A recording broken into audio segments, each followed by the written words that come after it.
The small hand grabbed Marcus Chen's leg with such desperate force that he nearly dropped his shopping bags. He looked down and saw a pair of terrified gray eyes staring up at him from a face that couldn't have been more than 7 years old. The boy's grip was iron, knuckles white, whole body trembling like a leaf in a storm. "Please," the child whispered, his voice cracking, "don't let him take me." Marcus froze. He'd been thinking about birthday cake flavors 30 seconds ago, mentally running through his shopping list for his daughter Emma's party next weekend. Streamers, balloons, candles with the number 9 on them. Normal dad stuff. But there was nothing normal about the fear radiating from this kid. The boy had bruises.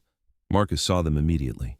Dark purple marks peeking out from under a too large t-shirt sleeve, a yellowing shadow along his jawline.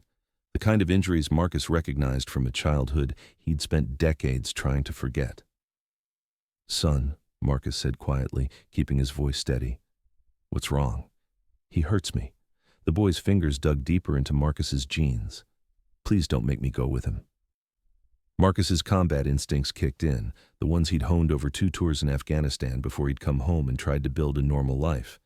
His eyes swept the parking lot, cataloging threats, exits, witnesses. The Save Mart parking lot was half full on this Tuesday afternoon. Soccer moms loading groceries, teenagers clustered around a beat-up sedan, an elderly couple shuffling toward the entrance, and walking toward them with purposeful strides, a man in an expensive button-down shirt and pressed khakis. Mid-40s, clean cut, the kind of guy who looked like he belonged in a real estate ad. Confident smile. But Marcus saw something else in his eyes, something cold. "Tommy," the man called out, his voice carrying that special tone of forced patience. "Come here right now. We've talked about this behavior." The boy's grip intensified. Marcus felt him press against his leg, trying to hide behind him. "I'm sorry, sir," the man continued, still approaching. His smile never wavered. "My foster son has some behavioral issues. He does this sometimes, latches onto strangers for attention. I'm Richard Brennan." He extended his hand. Marcus didn't take it. He looked down at Tommy, really looked at him. The kid was skinny, too skinny, swimming in clothes that didn't fit right. But it was his eyes that told the story. Marcus had seen those eyes before, in the mirror, when he was 8 years old and his stepfather's temper ran hot. Those weren't the eyes of a kid acting out. Those were the eyes of prey. "How'd he get those bruises?" Marcus asked, his voice flat. Brennan's smile tightened just slightly. "He's clumsy. Falls a lot. The developmental specialist says it's related to his coordination issues." He pulled out his phone, swiping through screens. "I have all the documentation if you'd like to see it." A woman pushing a cart walked past them, glanced at the scene, and quickly looked away. Marcus felt rage building in his chest. How many people had walked past him when he was Tommy's age? How many had chosen not to see? "Tommy," Marcus said gently, crouching down to the boy's eye level, "can you show me your arms?" The boy hesitated, then slowly pulled up his sleeves. Marcus's jaw clenched. Defensive wounds. He'd seen enough of them in his life, both on himself and on suspects during his brief stint as an MP before getting out of the service. Those were the marks of someone trying to protect themselves from being grabbed, from being hit. "Sir, you need to step away from my child," Brennan said, his voice taking on an edge. "This is kidnapping." "This is concern," Marcus replied, standing up slowly. Tommy stayed pressed against his leg. "And until I'm satisfied this kid is safe, he's not going anywhere." Brennan's mask slipped for just a second. Marcus saw raw anger flash across his face before the pleasant expression snapped back into place. "I'm calling the police." "Good," Marcus said, pulling out his own phone. "So am I." He didn't call the police first, though. He called Jake Rodriguez, president of the Iron Souls Motorcycle Club and the closest thing Marcus had to a brother. The phone rang twice. "Hammer," Marcus said, using Jake's road name. "Need you at the Save Mart on Fletcher. Now. Bring whoever's close. What's going on? Got a situation. Kid's in trouble." There was a pause. Then Jake's voice came back harder, focused. 10 minutes. Don't do anything stupid." "Too late," Marcus said, watching Brennan pace angrily while talking on his own phone. "I'm already involved." Other shoppers were starting to notice now. A security guard was walking over, speaking into his radio. Brennan saw him and immediately shifted his body language, looking concerned, worried, like a father dealing with a difficult child. "Thank God," Brennan said to the guard, his voice pitched to Carrie. "This man won't let me take my son home. I think he might be trying to abduct him." The guard, a younger guy with nervous eyes, looked between them uncertainly. "Sir, is this your child?" "He's my foster son," Brennan said smoothly. "I have all the paperwork in my car. He has attachment disorder, does this with strangers. It's documented." Marcus felt Tommy shaking against his leg. The boy hadn't made a sound, hadn't moved, just held on like Marcus was the only thing keeping him from drowning. "Kid," Marcus said quietly, "look at me." Tommy tilted his head up, tears streaming down his face. "What's your name?" "Tommy," the boy whispered. "Tommy Brennan." "And what do you want to do right now?" "I want to stay with you." Tommy's voice broke. "Please don't make me go back to that house, please." The security guard shifted uncomfortably. "Look, I think we should just wait for the police to sort this out. Everyone just stay calm." Marcus's phone buzzed. Text from Jake. 7 minutes out. Diesel and Maven coming too. He looked at Brennan, really, studied him. The man had the kind of face that cameras loved. Strong jaw, warm eyes, concerned expression. But Marcus had grown up reading micro-expressions, learned to spot danger in a smile, violence hiding behind kind words. His stepfather had been charming too, right up until he wasn't.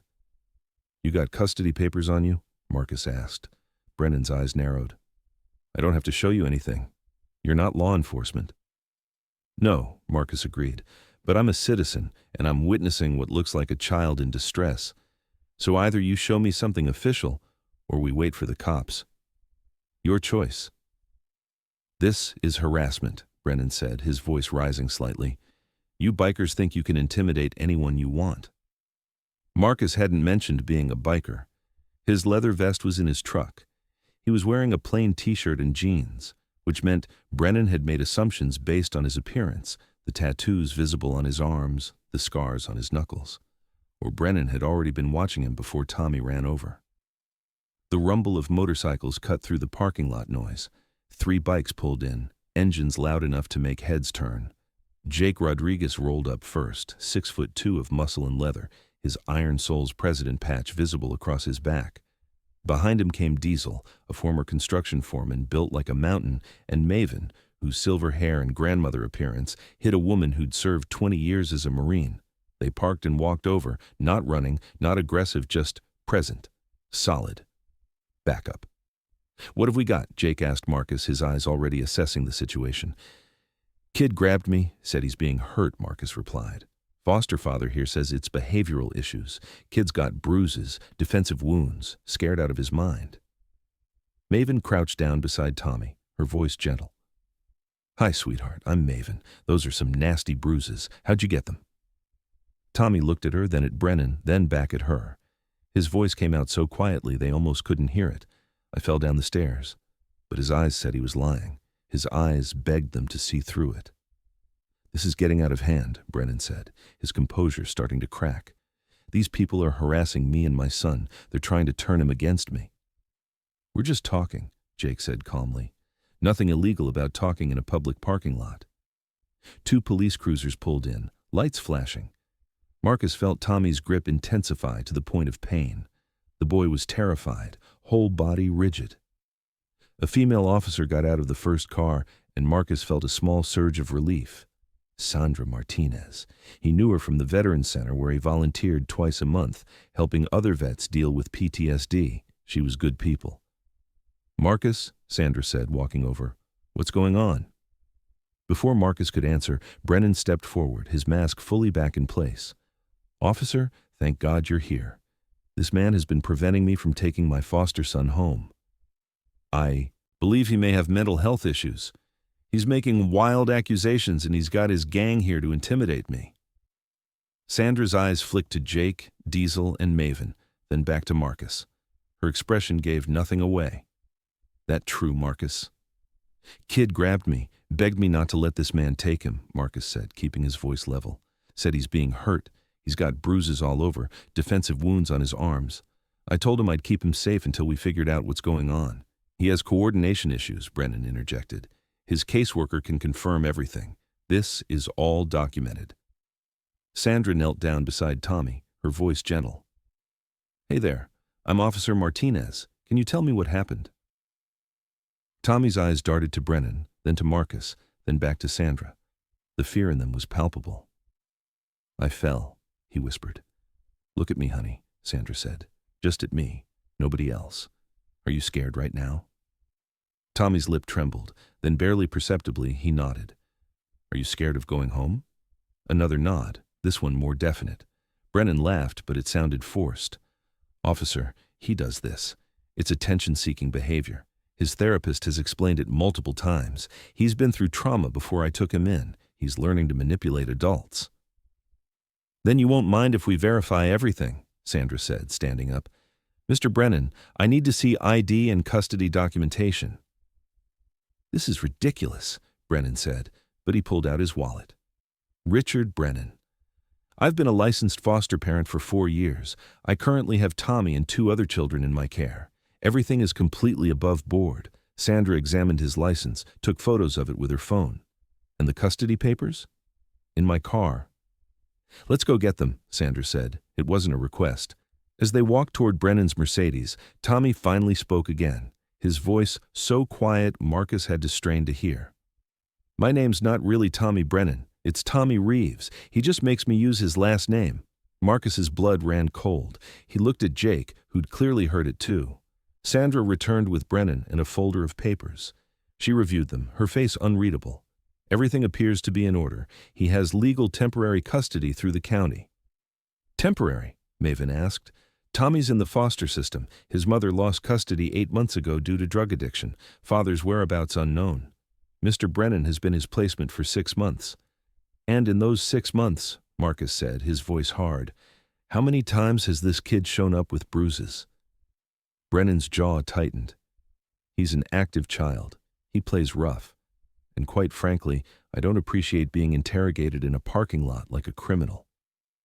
Nobody's calling you a criminal, Sandra said. When a child displays this level of fear, we have to investigate. I'm going to need to call CPS. This is harassment, Brennan repeated. I know my rights, and I know people. County Commissioner Wallace is a personal friend. Judge Hendricks. From family court, too. You're making a big mistake. The threat was thinly veiled. Sandra's expression hardened slightly. Be that as it may, I have a duty to ensure this child's safety. We're going to wait for a CPS caseworker. Marcus felt Tommy press even closer against him. The boy was shaking badly now, silent tears streaming down his face. It's okay, Marcus whispered. I'm not going anywhere, I promise. He didn't know why he made that promise, didn't know this kid, had no legal standing, had his own daughter to think about, his own life. But looking down at those terrified gray eyes, Marcus saw himself at 8 years old, saw every beating, every time he'd begged someone, anyone, to see what was happening behind closed doors. Not this time, he thought, not this kid. More bikes rumbled into the parking lot. Word had spread through the club's group chat. 12 bikers now, standing in a loose circle, not threatening, just present. Witnesses. Brennan's face had gone red. This is intimidation. You're all witnesses to this. We are witnesses, Jake agreed. That's exactly what we are. Sandra's radio crackled. She stepped away to respond, then came back. CPS is sending someone. Should be here in 20 minutes. 20 minutes felt like eternity. Tommy stayed glued to Marcus's side. Brennan paced, making phone calls, his voice low and urgent. The bikers stood their ground. Shoppers gawked and filmed on their phones. Marcus closed his eyes briefly, and he was 8 years old again, his stepfather's hand around his throat, his mother looking away, choosing not to see.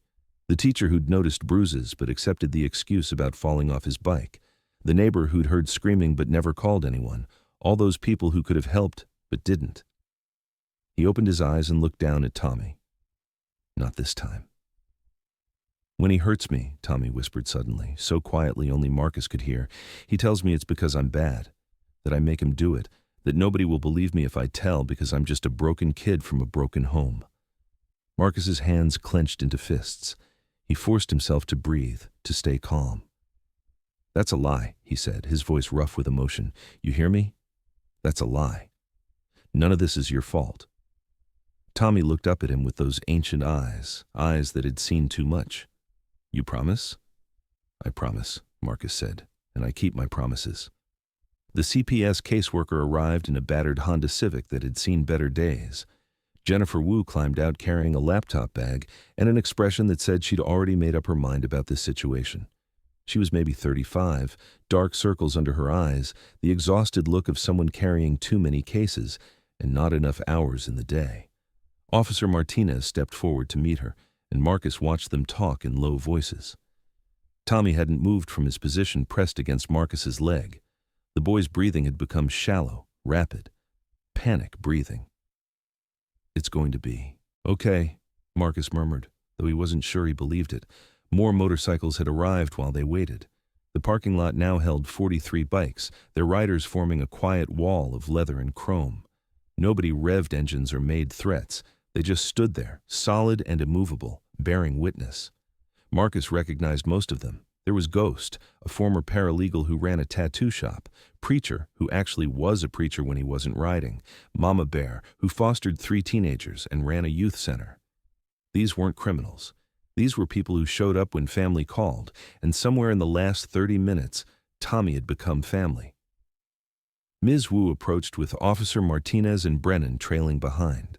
She looked at the assembled bikers with barely concealed disdain, then focused on Tommy. "Hello, Tommy," she said, her voice professionally pleasant. "I'm Jennifer Wu from Child Protective Services. I understand there's been some confusion today." Confusion, Marcus thought. That's one word for it. "Tommy, I need you to come with me so we can talk privately," Wu continued, reaching for the boy. Tommy's hands locked around Marcus's leg with renewed desperation. "No," he whimpered. "Please, no." Wu's expression hardened. "Tommy, we've talked about appropriate behavior. You need to come with me now. Officer Martinez, can we separate them for questioning?" Wu asked, turning away from Tommy's distress. "I need to speak with the child alone, and someone needs to take Mr. Brennan's statement separately." Sandra nodded slowly, her eyes thoughtful. She'd been watching the interaction carefully. "Mr. Brennan, if you could step over to my patrol car. I have some questions about Tommy's medical history." Brennan shot Marcus a look of pure venom before following Sandra. His mask had slipped more with each passing minute, the concerned foster father act wearing thin. "Tommy," Wu said again, her patience clearly fraying. "I need you to let go of this man." Marcus crouched down, making himself eye level with Tommy. "Hey," he said softly, "I'm going to be right over there, okay? I can still see you. I'm not leaving. You promise?" Tommy's voice cracked. "I promise." Tommy slowly released his grip, and Wu immediately took his hand, pulling him toward her car with more force than necessary. Marcus watched them go, every instinct screaming at him to intervene. Jake's hand landed on his shoulder, steadying him. "Let Martinez do her job," Jake said quietly. Through Wu's car window, Marcus could see Tommy talking, his small hands gesturing frantically. Wu typed on her laptop, occasionally nodding, her expression neutral. The interview lasted 15 minutes, though it felt like hours. At Sandra's patrol car, Brennan was animated, pointing at the bikers, his body language screaming outrage and innocence in equal measure. Sandra took notes, her face giving nothing away. Maven appeared at Marcus's elbow with her phone. "Been doing some digging," she said, quietly. "Richard Brennan, age 44, licensed foster parent since 2019. Currently has 3 foster children, previously fostered 5 others." "What happened to the previous 5? Marcus asked. "That's the interesting part." Maven scrolled through her screen. All 5 were removed from his care and placed elsewhere. Official reason in all cases, behavioral issues and poor placement fit. No abuse allegations on record. 5 kids, Marcus said slowly. All removed for behavioral problems? "Not exactly a great track record," Jake added, "but also not necessarily proof of anything. Some kids really do have severe behavioral issues." "Or," Maven said, her voice hard, "some foster parents are really good at making it look that way." Ghost walked over, his own phone in hand. Found something else. Brennan's late wife, Caroline Brennan, died in 2020. Fell down the stairs at their home. Death was ruled accidental. Marcus felt ice in his veins, fell down the stairs. Could be coincidence, Ghost said, but his tone suggested he didn't believe that. How many coincidences does it take before it becomes a pattern? Diesel rumbled, joining their huddle. Wu's car door opened. She got out, then helped Tommy out, though helped was a generous term. She practically dragged him. Tommy's face was blotchy from crying, his eyes red and swollen. Tommy says he's been in Mr. Brennan's care for 6 months, Wu announced to the group. He admits he has behavioral issues, including lying and attention-seeking. He says he made up the abuse allegations because he's angry about being in foster care. That's a lie, Marcus said flatly. Wu turned to him, her expression cold. And you're qualified to make that assessment? How? I'm qualified because I see a terrified kid with bruises and defensive wounds, Marcus replied. I'm qualified because I recognize trauma when I see it. Mr. Chen, is it? Wu consulted her notes. You have no legal relationship with this child. You have no background in child psychology or social work. What you have is a criminal record. Marcus froze. What? Disorderly conduct 2021, bar fight. Wu's smile was thin. Mr. Brennan was kind enough to look that up while we were waiting. I stopped a drunk from assaulting a woman, Marcus said, his voice tight. Charges were dropped. But the arrest remains on record, Wu said.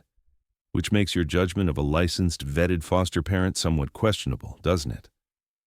This is bullshit, Maven said. You're taking the word of a man with 5 failed foster placements over a scared kid with visible injuries? Those placements failed due to the children's needs exceeding the home's capacity, Wu said sharply. Mr. Brennan has been nothing but cooperative with our agency. He's fostered 8 children total, 3 of them successfully aged out of the system under his care and are now productive adults. Sandra Martinez walked back over, Brennan following at a distance. Her expression was troubled.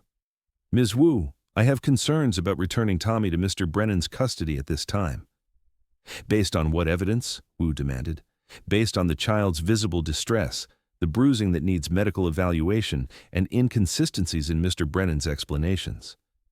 What inconsistencies? Brennan interjected. I've been completely honest. You said Tommy fell down the stairs 3 days ago, Sandra replied, but the bruising on his arms is in different stages of healing. Some of it is fresh, some is days old, some looks like it's a week or more. That's not consistent with a single fall. He's clumsy, Brennan said smoothly. I told you, he has coordination issues, multiple falls. And the linear bruising on his forearms? Sandra pressed. Those look like grab marks, defensive wounds. He grabs his own arms when he's having an episode, Brennan replied without missing a beat. Self-harm behavior. It's documented in his treatment plan. Marcus watched this tennis match of explanations and felt sick.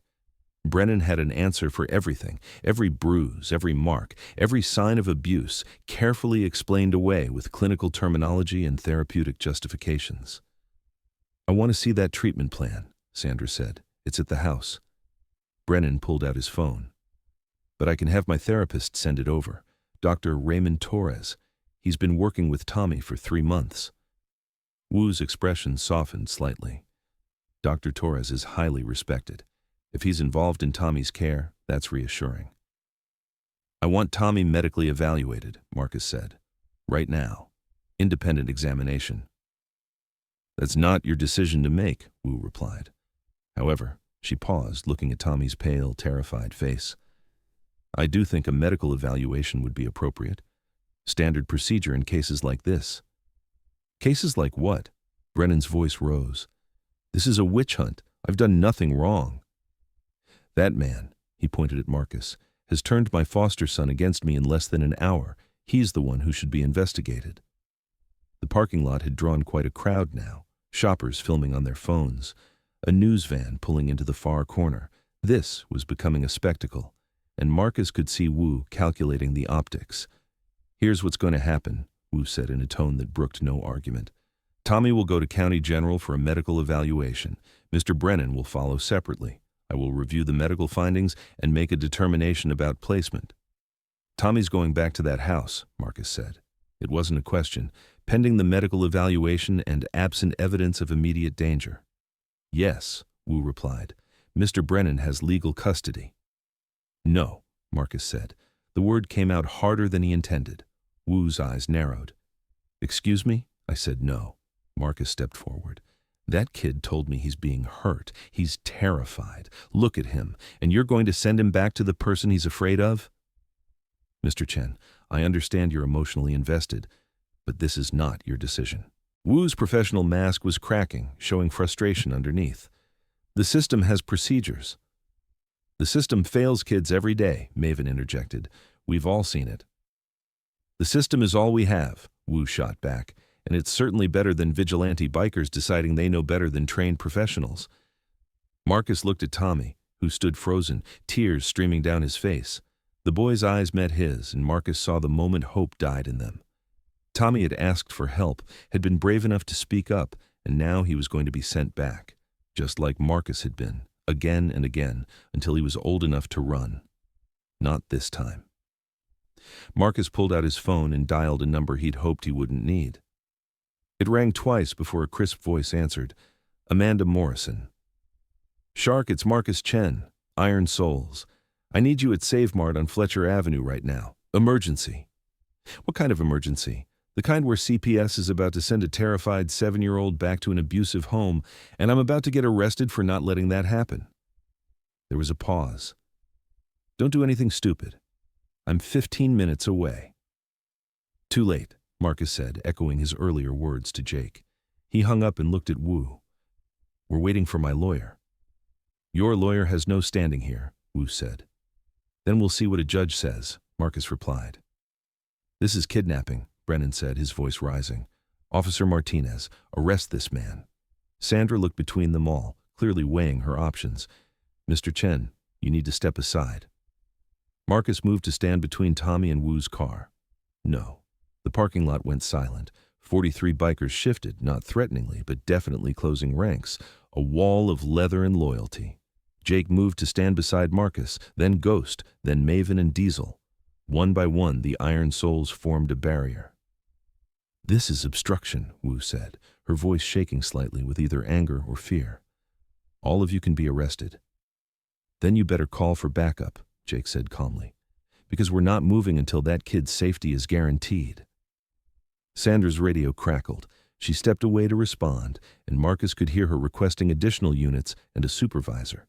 This was escalating fast, spinning out of control, but Marcus couldn't bring himself to care. He looked down at Tommy, who had somehow ended up behind the line of bikers, protected by a wall of strangers who'd become family. The next 15 minutes were tense. More police arrived. Wu called her supervisor. Brennan made increasingly angry phone calls, dropping names like bombs. Commissioner Wallace this, Judge Hendricks that. The news crew got closer, their camera capturing everything.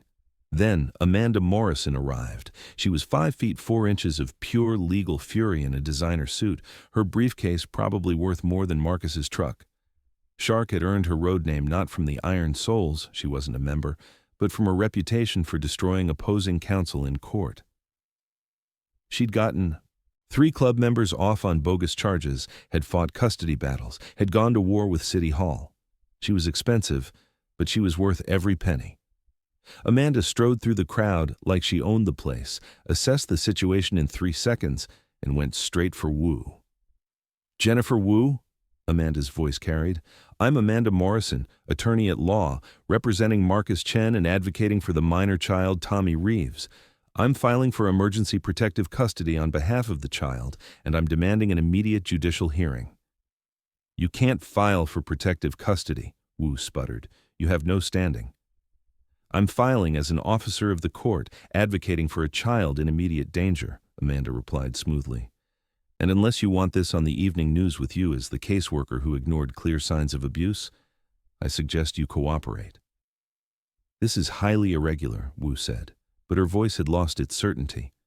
"So is a child begging strangers not to let someone take him," Amanda shot back. "So is visible bruising and defensive wounds. So is a foster parent with 5 failed placements. Should I go on?" "How do you know about the previous placements?" Brennan demanded. "Public record," Amanda replied without looking at him. "As is your wife's death. As is your financial situation. As are the complaints filed by 2 former foster children that were dismissed without investigation."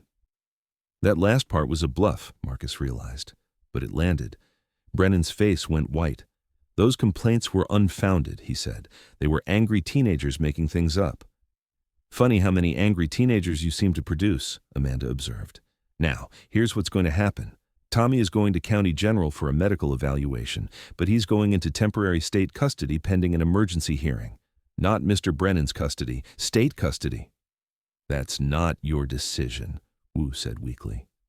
No, but it will be Judge Okonkwo's decision, and I have her clerk on speed dial. Amanda pulled out her phone. Should I make the call?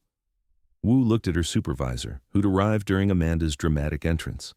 The supervisor, a tired-looking man in his 50s, studied the scene, the cameras, the crowd, and made a calculation. Medical evaluation first, he said. Then we'll discuss next steps. Tommy goes to the hospital with a CPS escort. Mr. Brennan follows separately. It was a small victory, but it was something. Marcus watched as an ambulance was called, watched Tommy being loaded into it with Wu climbing in beside him.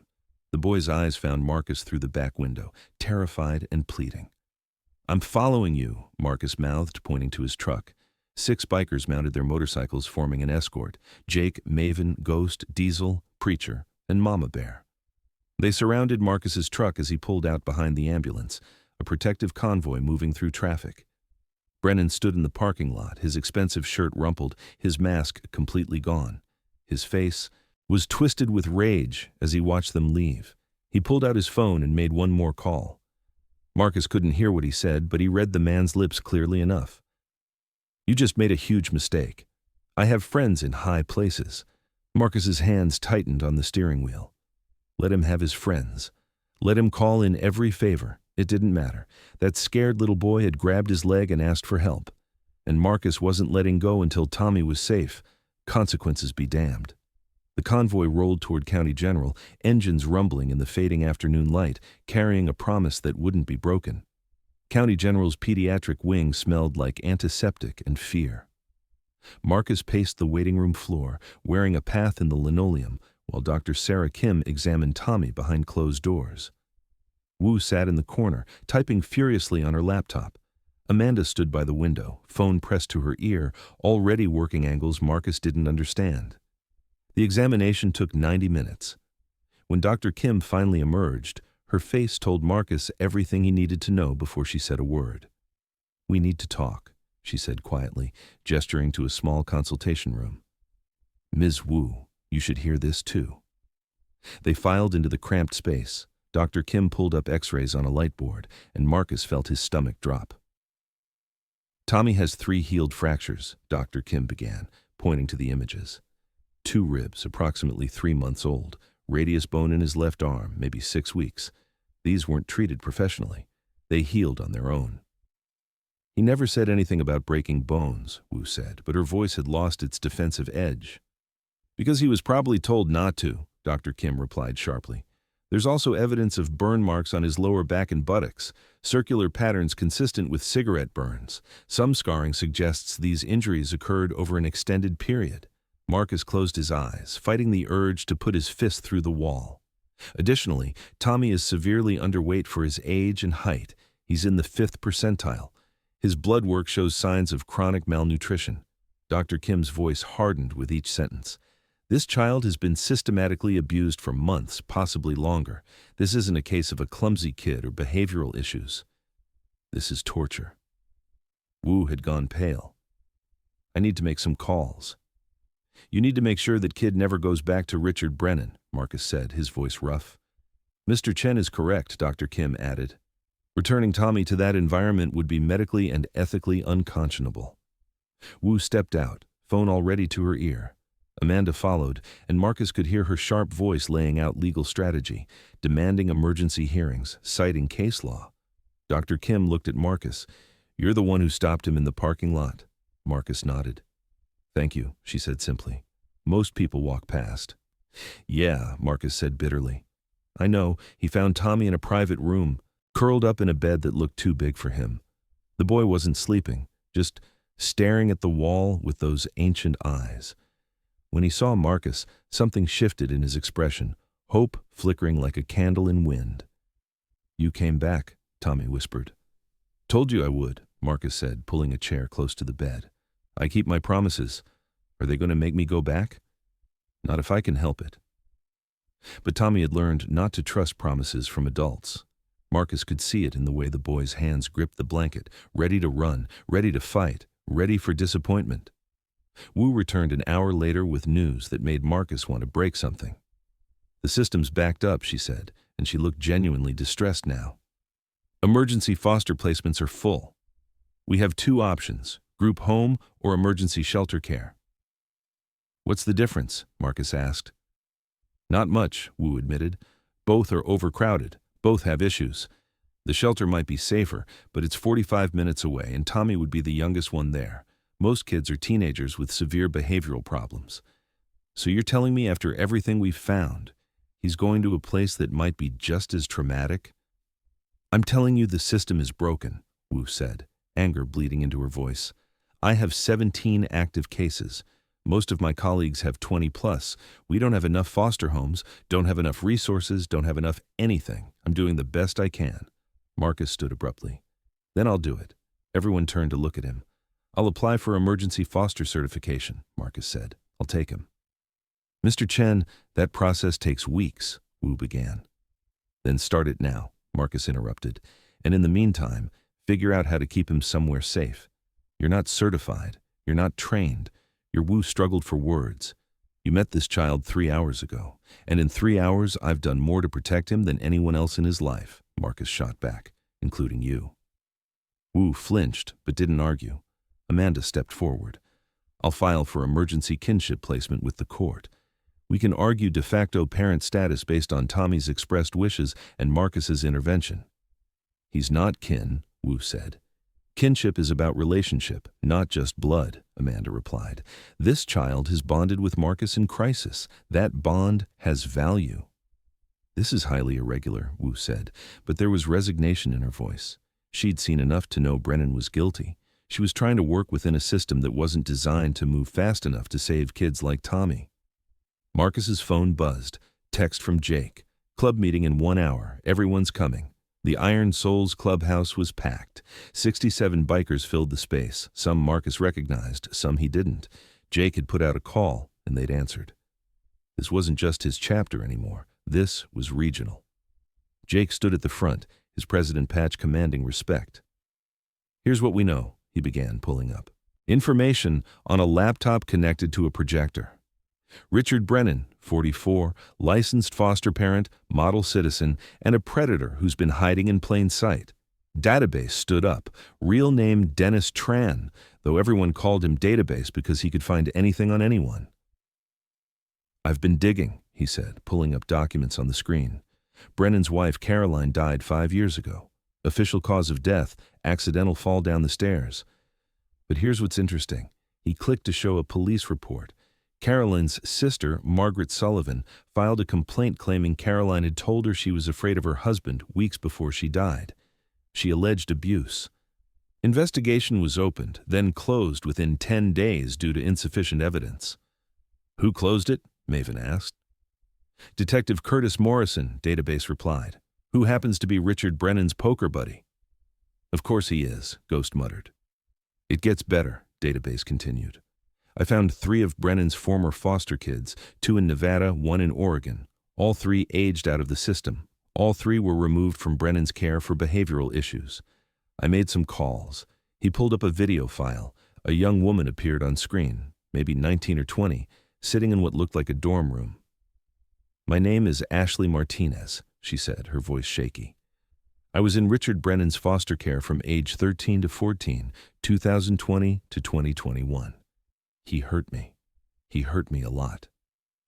Marcus felt his chest tighten as Ashley described the same pattern, the charming public face, the private violence, the threats that no one would believe a damaged foster kid over a respected community member, the manipulation of CPS visits, always scheduled in advance, giving Brennan time to coach the children on what to say. I tried to tell my caseworker, Ashley continued, tears streaming down her face.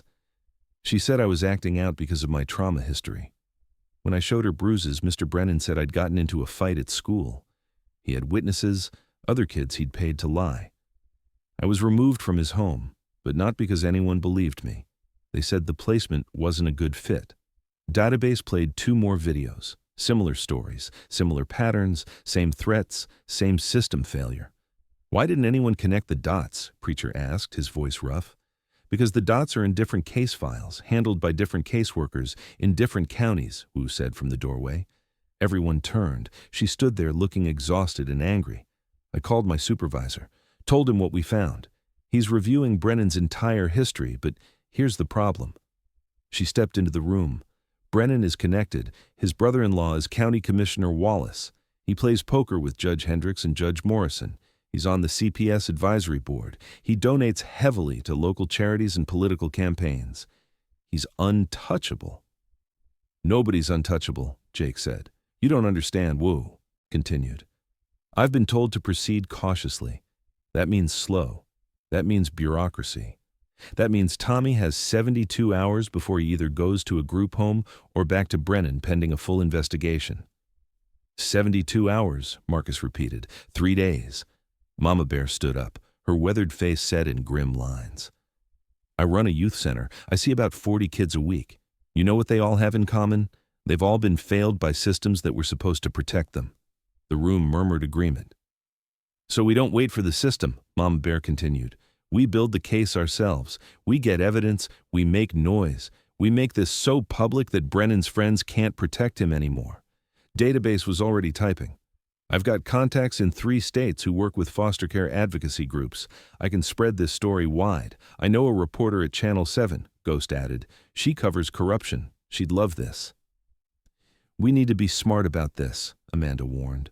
Brennan's lawyer will file harassment charges, restraining orders. He'll paint you all as dangerous bikers attacking an innocent man. Then let him try, Jake said. We've got 3 former foster kids willing to testify. We've got medical evidence. We've got Tommy's own words. We fight this in court and in the court of public opinion. Marcus's phone rang. County General. He stepped outside to answer. Mr. Chen, this is Dr. Kim. You need to come back. Tommy's having a severe panic attack. He's asking for you. Marcus was back at the hospital in 12 minutes, breaking at least 5 traffic laws. He found Tommy's room surrounded by nurses, the boy screaming, thrashing, completely inconsolable. Let me through, Marcus said, pushing past them. The moment Tommy saw him, the screaming stopped. The boy launched himself at Marcus, who caught him and held on tight.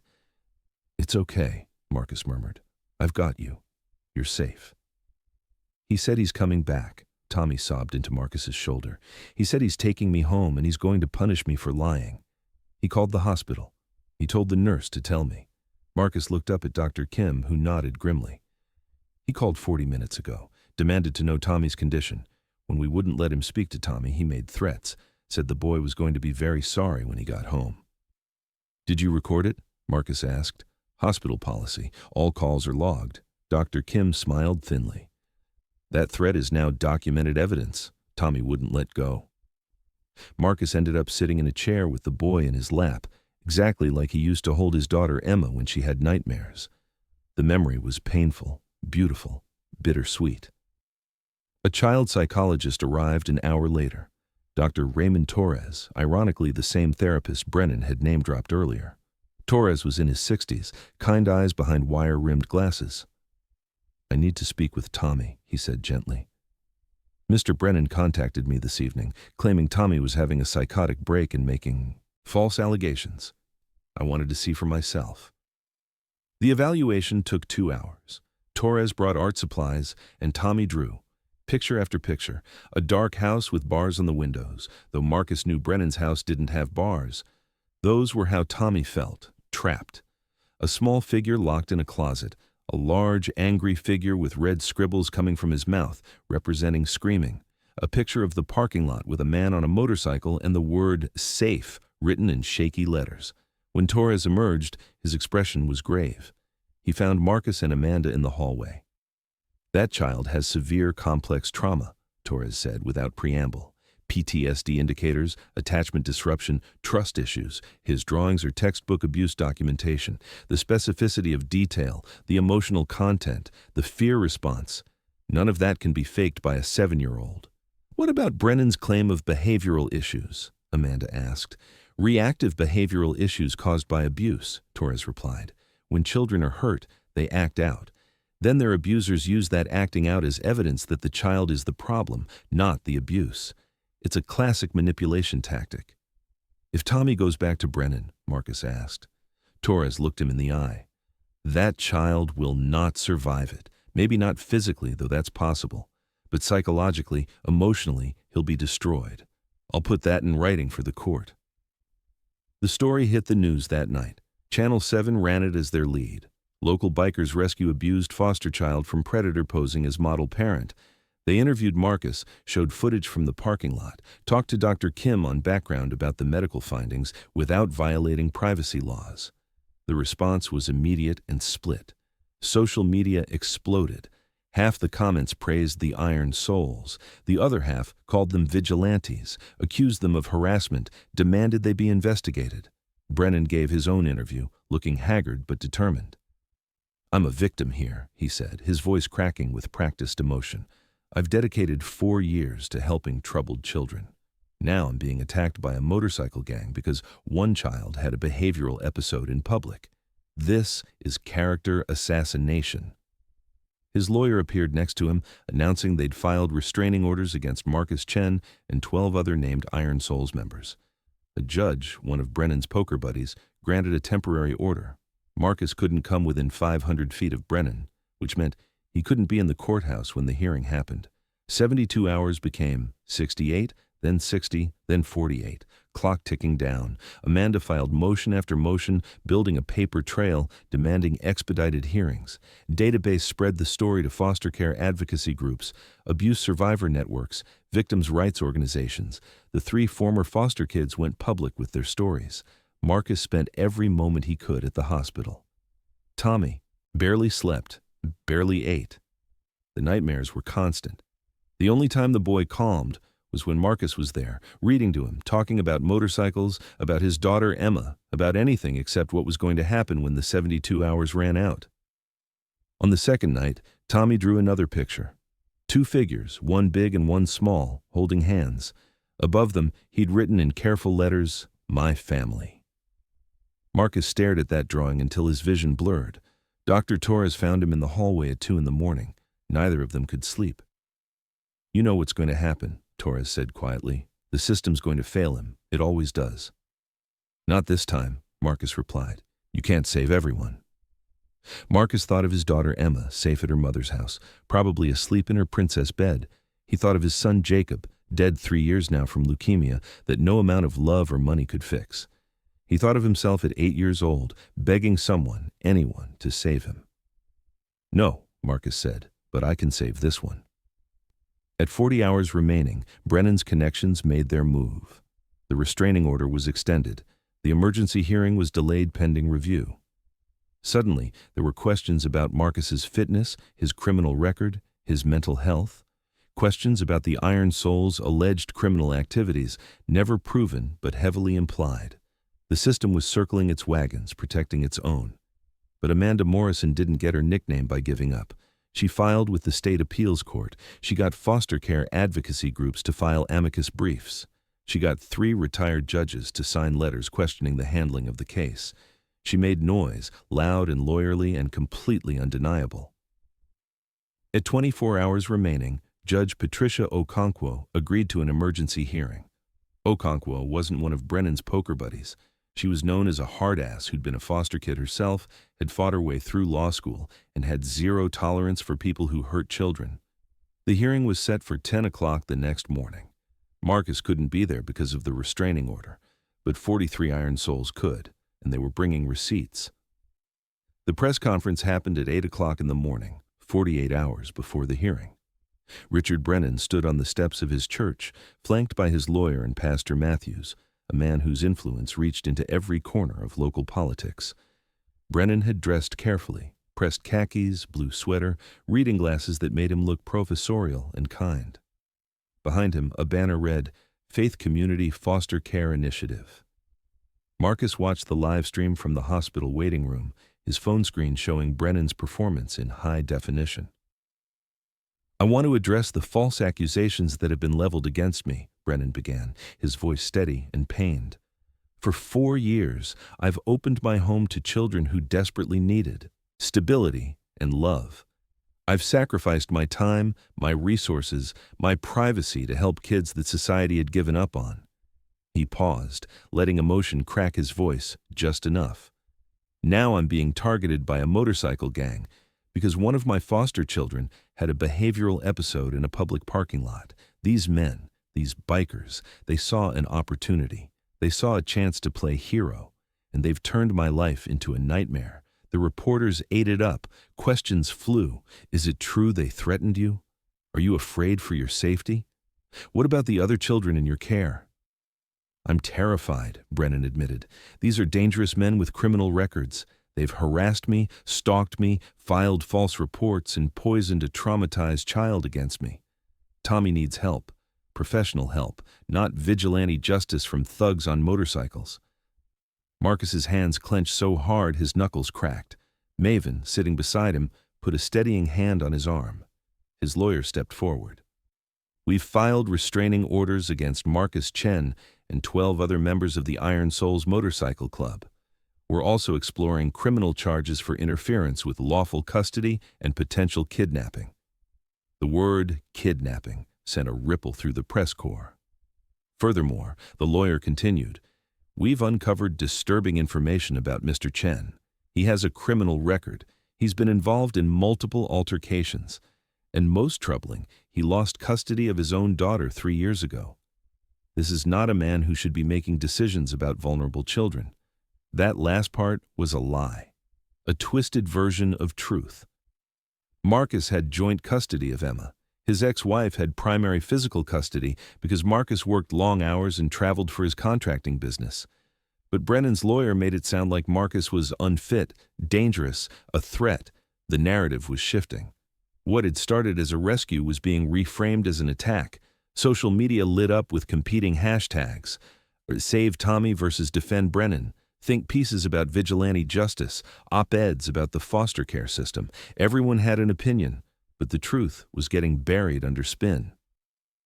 By noon, Wu called Amanda with bad news. Her supervisor was recommending Tommy be returned to Brennan's care with increased monitoring. The medical evidence was concerning, yes, but not definitive. The bruises could be from falls, the fractures could be from rough play, the malnutrition could be from eating disorders.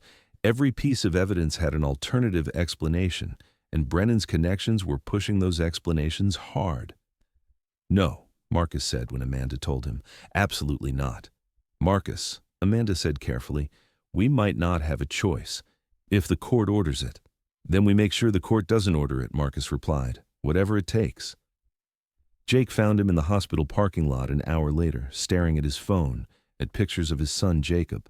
3 years dead, and Marcus still expected him to walk. Through the door sometimes, still said an extra plate at dinner before remembering. Hammer pulled up on his bike, cut the engine, and sat in silence for a moment. You good? Jake asked finally. No, Marcus said honestly. Tommy looks like him. Jacob? Yeah, this isn't just about saving a kid, is it? This is about saving the one you couldn't. Marcus's throat tightened. Jacob had leukemia. I took him to every appointment, held his hand through every treatment, promised him everything would be okay. And then he died anyway. 9 years old and he died, and I couldn't do a damn thing about it. Jake nodded slowly.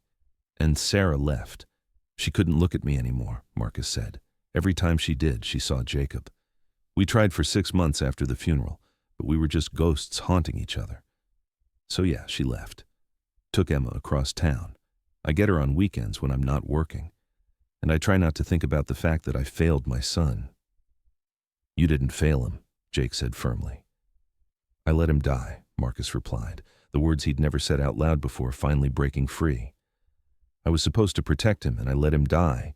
And now there's this kid, this terrified 7-year-old who grabbed my leg and begged for help. And Jake.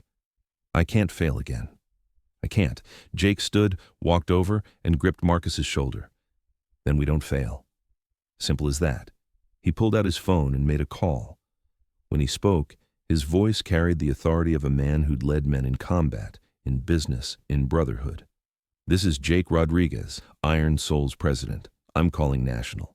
We have a situation in Riverside County, California. Foster child being abused by connected predator. Systems failing him. We need everyone, now. The response was overwhelming. Clubs from 6 states mobilized, the Iron Hawks from Nevada, the Desert Riders from Arizona, the Pacific Thunder from Oregon, the Steel Hearts from Colorado, the Mountain Brotherhood from Wyoming, the Road Saints from New Mexico. Chapters Marcus had never met, bikers he'd never spoken to, all responding to a call because a kid needed help. By evening, Database had compiled a dossier that would make intelligence agencies jealous. Brennan's financials revealed a man drowning in debt, gambling losses at 3 different casinos totaling over $90,000, a mortgage 3 months behind, credit cards maxed out, and the foster care payments $1,600 per month per child. With 3 kids currently in his care, that was $4,800 monthly. Over 4 years with 8 different placements, Brennan had received roughly $230,000 in state funding. This isn't about helping kids, Database told the assembled club members. This is about money. He's farming foster children for income. Ghost had tracked down more former foster kids. A boy named Marcus, ironically, now 18 and working at a car wash in Reno, had recorded a video testimony. He told me I was worthless, the boy said, his voice flat with old trauma. He told me my real parents threw me away like garbage and nobody would want a broken kid like me. He said I should be grateful he even tolerated me. The pattern was undeniable. Brennan targeted the most vulnerable children, the ones with trauma histories, the ones less likely to be believed. He used his respectable image as a shield and his connections as a sword, cutting down anyone who questioned him. A reporter from Channel 7, Lisa Park, found Marcus at the hospital. She'd been digging too. "Mr. Chen," she said, camera rolling, "I want to ask you about your son." Marcus tensed. "That's not relevant." "I think it is," Lisa said, but her voice was gentle. "I spoke with your ex-wife. She told me about Jacob, about the leukemia, about how you stayed by his side every single day until the end. She said you were the best father a child could have, and she regrets that grief drove you apart." Marcus's eyes burned. "Why are you telling me this?" "Because Richard Brennan is trying to paint you as unstable and dangerous," Lisa replied. "But I've talked to your neighbors, your employer, your daughter's teachers, and veterans you volunteer with. Everyone says the same thing. You're a good man who's been through hell. And now you're trying to save a child, because you know what it's like to be powerless when someone you love is hurting." The interview aired that night, Marcus's full story. Former Marine, Purple Heart for actions in Helmand Province, lost his son to cancer, volunteers at the Veterans Center, coaches his daughter's soccer team, works construction, pays his child support on time, and has no history of violence except defending others. The narrative shifted again. This wasn't a dangerous biker attacking an innocent foster parent. This was a grieving father trying to stop a child from suffering. By the next evening, motorcycles began arriving. First a dozen, then 20, then 50. They came from everywhere, rolling into Riverside County in formation. By midnight, 217 bikes lined the streets around the courthouse. Bikers set up a peaceful vigil. Someone brought candles. Someone else brought signs. "Protect Tommy. Children over politics. We stand guard." The media descended like locusts. CNN, MSNBC, Fox News, all the major networks sent crews. This wasn't just a local story anymore. This was national. Yanner Save Tommy trended on Twitter, Instagram, TikTok.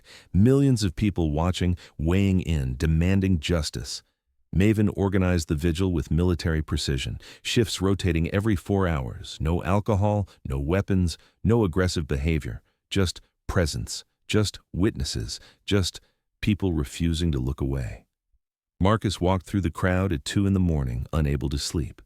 He saw veterans holding signs, their service branch patches visible. He saw women who'd survived domestic violence, wearing purple ribbons. He saw other foster care survivors, holding photos of siblings lost to the system. This had become bigger than Tommy, bigger than Brennan. This was every failed kid, every overlooked abuse victim, every time the system chose convenience over protection.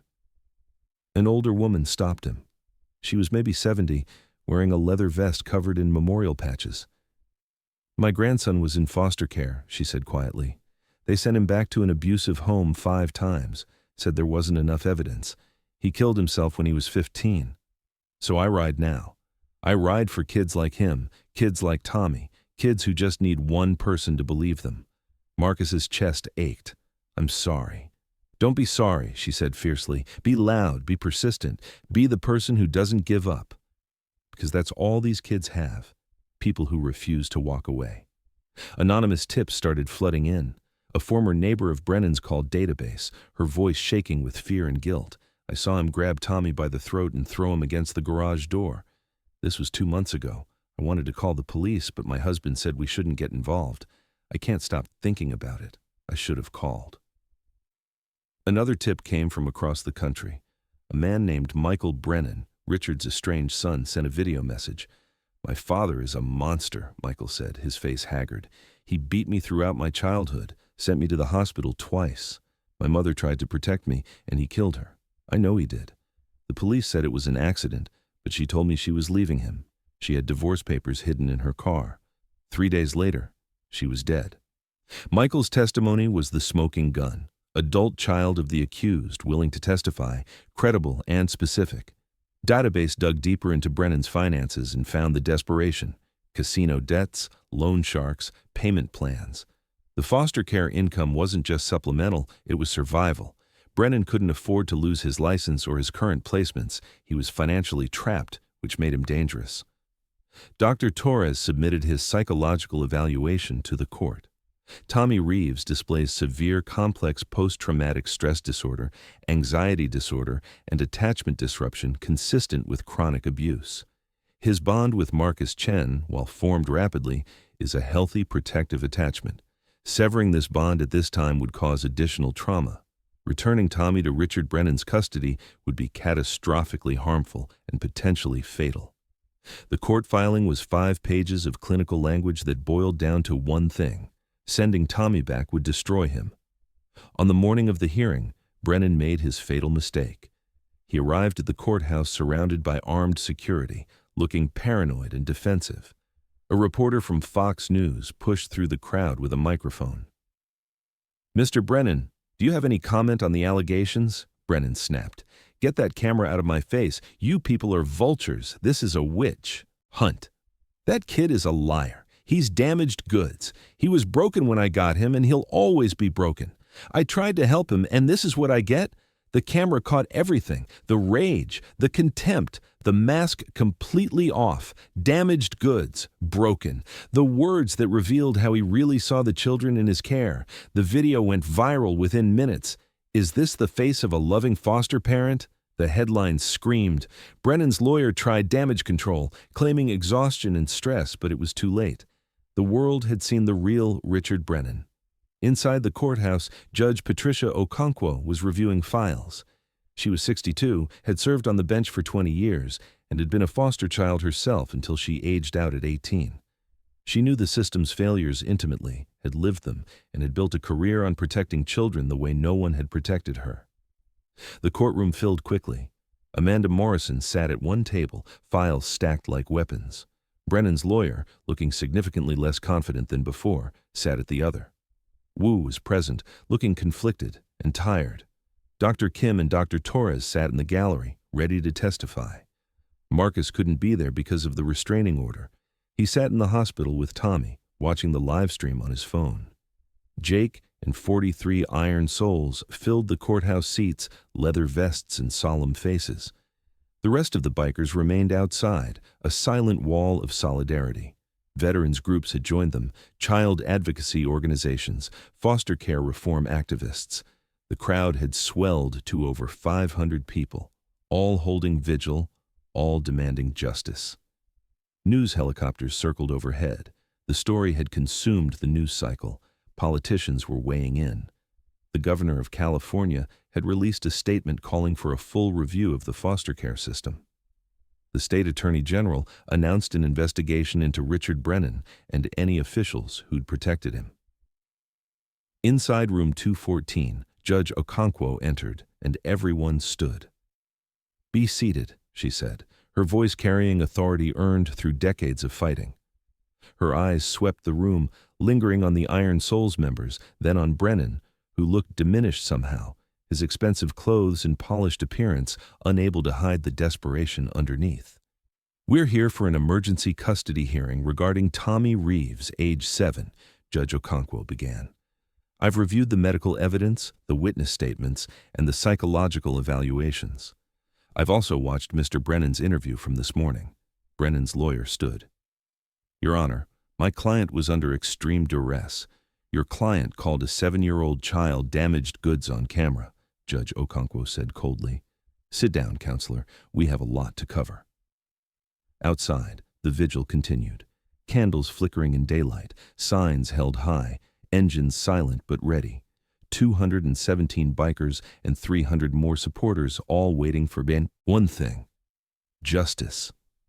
The courtroom was packed beyond capacity. Every seat filled, people standing along the walls pressed shoulder to shoulder.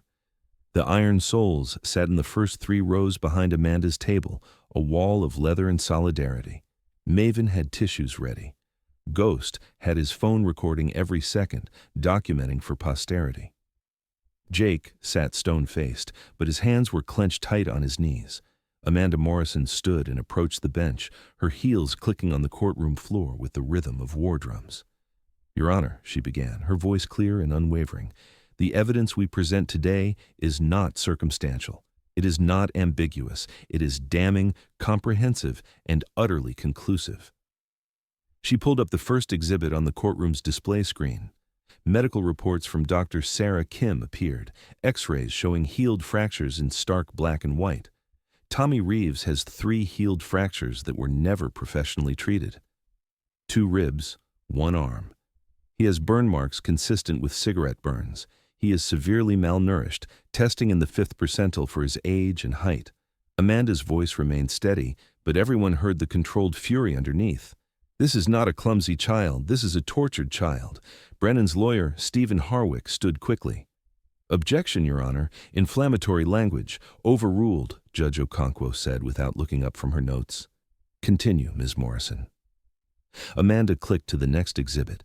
Video testimony from Ashley Martinez, age 19, appeared on screen. The courtroom watched in silence as Ashley described her time in Brennan's care, the abuse, the threats, the manipulation. Then came the second video. Marcus Rodriguez, 18, now working in Reno. Then the third video. Sarah Chen, 20, living in Portland. 3 different kids, 3 different states, identical stories.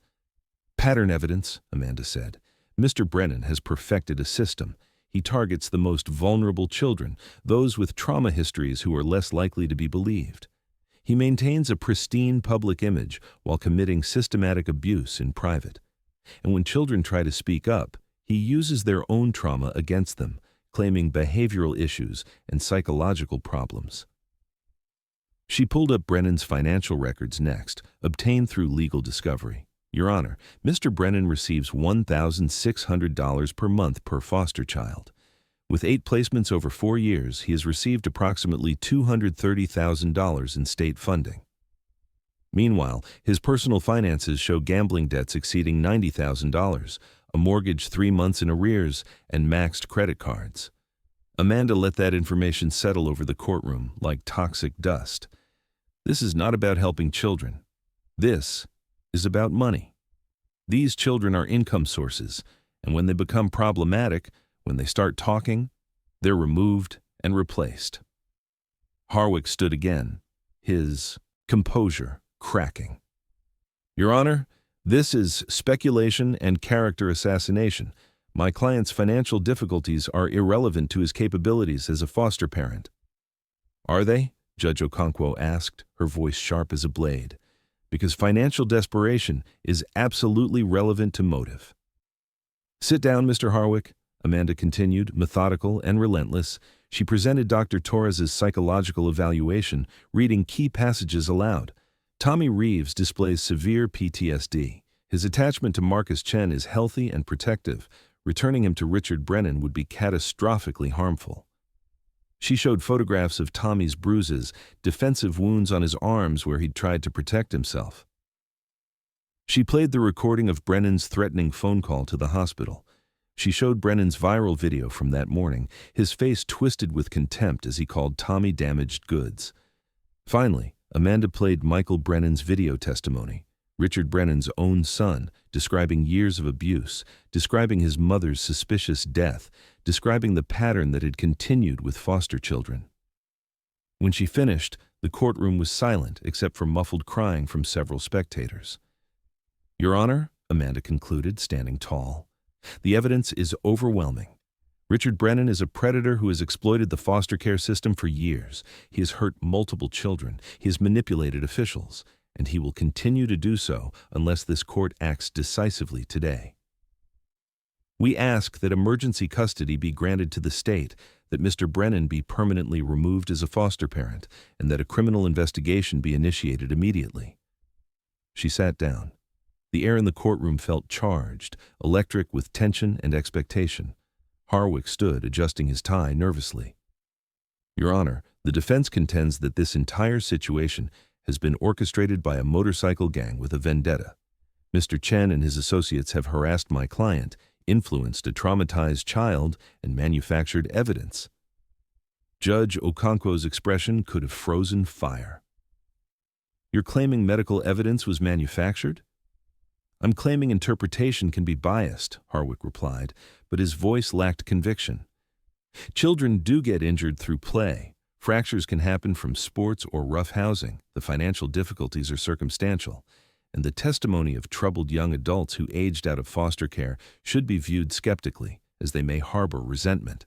So, 3 separate individuals, living in 3 separate states, who don't know each other, all fabricated identical stories?" Judge Okonkwo asked. "Is that your argument?" "It's possible they've been coached," Harwick said weakly. "By whom?" "The motorcycle gang you claim met this child 3 days ago?" Harwick had no answer. Judge Okonkwo set down her pen and looked directly at Brennan.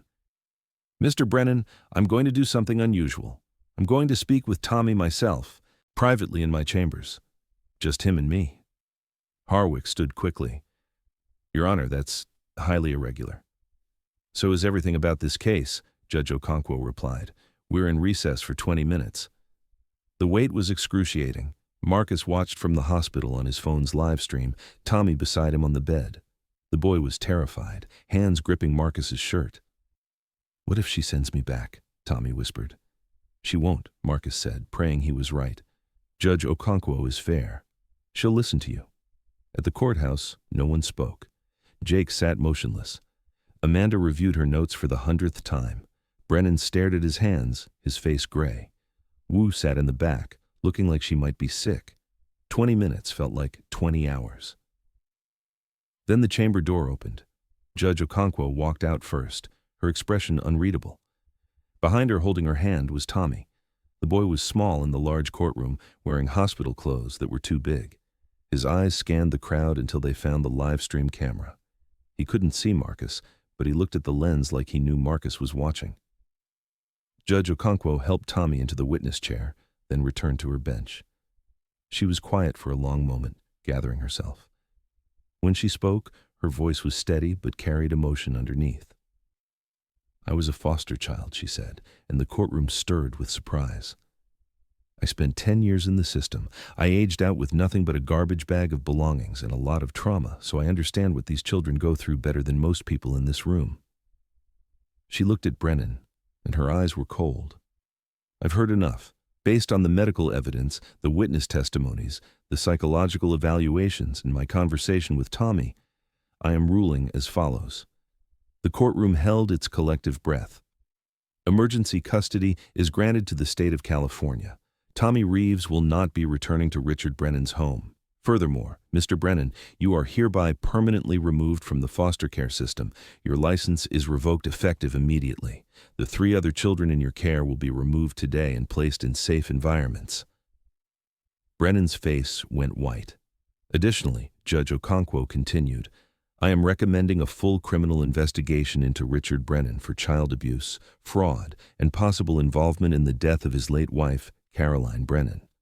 The district attorney's office will receive all evidence presented here today." The courtroom erupted in whispers. Amanda gripped the table, barely containing her relief.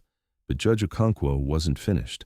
"Regarding placement for Tommy," she said, looking directly at the camera as if she knew Marcus was watching, "I'm granting temporary emergency foster placement to Marcus Chen, pending his full certification process. Mr. Chen has demonstrated extraordinary commitment to this child's welfare. He has support systems in place. He has the resources. And, most importantly, Tommy has chosen him." The courtroom exploded. Applause, cheers, people on their feet.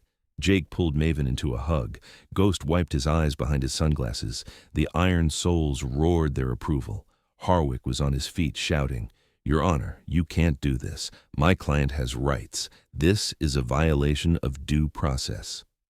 "Your client," Judge Okonkwo said, her voice cutting through the noise like a knife, "hurt children, repeatedly, systematically, and then used his connections and respectability to avoid consequences." "Well, Mr. Harwick, the consequences have arrived." She turned to Brennan. "Mr. Brennan, you have rights, certainly.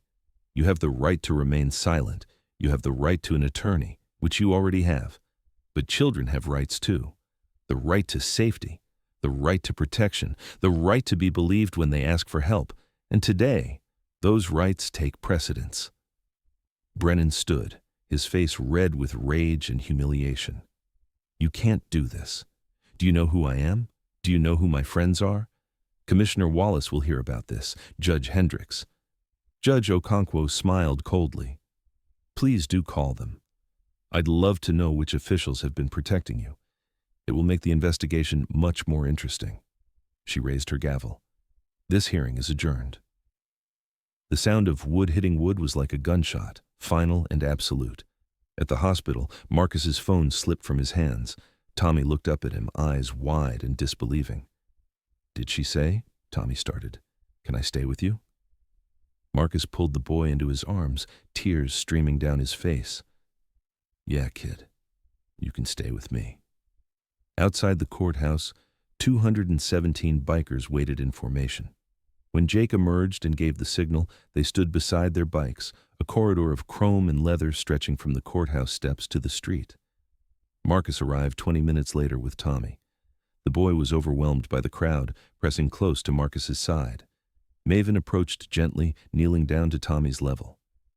"We're family now," she said softly. "All of us. You need anything, you call. You're scared, you call. You just want someone to talk to, you call, okay?"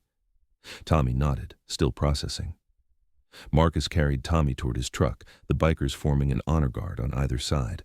Not a single engine started, not a sound, except footsteps and Tommy's quiet breathing. Respect, silence, witnessing this moment. When Marcus and Tommy reached the truck and climbed inside, when the doors closed and they were safe, then the engines roared. 217 motorcycles started in perfect synchronization, a thunder of celebration that shook the ground. Horns honked, people cheered, the sound carried for blocks, a declaration of victory. Marcus drove away slowly, Tommy in the passenger seat wearing a seatbelt that was too big, looking out the window at the celebrating crowd with wonder. "You did it," Tommy whispered. "You saved me. We saved each other," Marcus replied. 6 months later, Marcus's backyard looked like a motorcycle rally, and a children's birthday party had collided. Balloons were tied to bike handlebars. A banner reading, "Happy 8th Birthday." Tommy stretched between 2 oak trees. Presents were stacked on a table that kept growing as more bikers arrived, each one carrying gifts. Tommy ran through the crowd in his new Iron Souls youth supporter vest, the one that said, "Protected by the pack" on the back. He was different now, still healing, still in therapy twice a week with Dr. Torres, but the terrified look had faded from his eyes. He smiled now. He laughed. He was learning to be a kid. Emma, Marcus's daughter, chased Tommy around the yard, both of them shrieking with joy. She'd taken to her new brother immediately, protective and loving in equal measure. Sarah, Marcus's ex-wife, stood by the grill talking to Maven. She'd been supportive through everything, helped with the certification process, testified as a character witness. Marcus stood on his back porch, watching the chaos with a sense of peace he hadn't felt in years. Jake appeared beside him, handing him a beer. "You did good, brother," Jake said. "We did good," Marcus corrected. Tommy ran up to them, out of breath and grinning. "Marcus, can I learn to ride?" "Not a motorcycle," he added quickly. "Emma said maybe a bicycle first?" "Definitely a bicycle first," Marcus agreed, laughing. Tommy's expression grew serious. "Can I ask you something?" "Always. Will you always protect me?" Tommy asked, his voice small. "Even when I'm older and maybe not as scared?" Marcus crouched down, making himself eye level with the boy. "Always," he said firmly. "That's what family does." Tommy bit his lip. "Are you my family now?" "Really?" Marcus felt his eyes burn. The adoption paperwork was in process. The certification had come through last month. But that wasn't what made them family. "If you'll have me, son," Marcus said, his voice rough with emotion. "If you'll have me." Tommy launched himself at Marcus, wrapping his arms around his neck in a hug that nearly knocked them both over. "I'll have you," he whispered. "You're my dad now." Marcus held on tight, this boy who'd grabbed his leg in a parking lot and changed everything. Around them, 200 bikers watched with knowing smiles. Many wiped their eyes discreetly. Richard Brennan was awaiting trial, facing multiple felony charges. 3 other foster parents in his network were under investigation. The state had initiated comprehensive reforms to the foster care system, including surprise visits and better vetting processes. Tommy's case had changed things, made people pay attention, but in this moment, none of that mattered. What mattered was a birthday party, a yard full of family, and a boy learning to be a child again. That night, after the party ended and Tommy fell asleep in his bedroom, the one Marcus had spent weeks decorating with stars on the ceiling and posters of motorcycles on the walls, Marcus sat in his living room looking at a new photo on the mantel. Tommy and Marcus at the birthday party, surrounded by leather-clad bikers, everyone smiling, everyone home. Marcus's voice, quiet in the darkness, spoke words that only the walls heard. Sometimes family isn't who you're born to. Sometimes it's who shows up when a scared kid grabs your leg and begs for help. And sometimes saving someone else saves you too. He thought of Jacob, dead 3 years but never forgotten. He thought of that day in the parking lot when everything changed. He thought of promises kept and families forged, and second chances that came from the most unexpected places. Tommy stirred in his sleep, calling out softly. Marcus was there in seconds, sitting on the edge of the bed, smoothing back the boy's hair. "It's okay," Marcus whispered. "I'm here. You're safe." Tommy's eyes opened briefly, recognized Marcus, and drifted closed again. Safe. Marcus sat there until the boy's breathing evened out, steady and peaceful.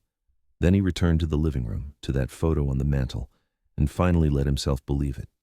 They were going to be okay. Both of them. Together.